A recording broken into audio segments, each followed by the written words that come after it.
अरे तारा के हम हड्डी खियाए मर्दवा, चिंता मत कर। काका हैं? एक बात पूछे करो, पूछ ना बुड़बक।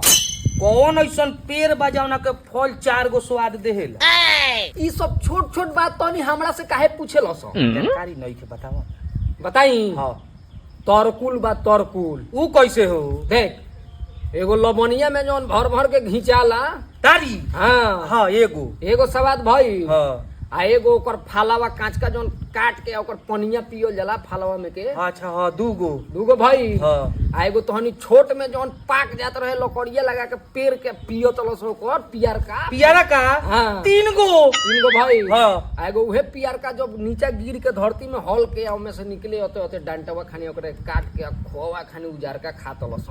ई बाप 4 गो काका बोर तेज दोबारा हो। रे बुड़बक, पूरा गांव हमरे पर टिकल बा। वाह काका ई बहुत तेज बड़ा मर्दे। छोट छोट बात हमरा लगे लेके मत इहे सब बड़ बड़ बात ये सब। दांत फाटन जिन हमरा के भेज देले। जाओ जाओ जाओ।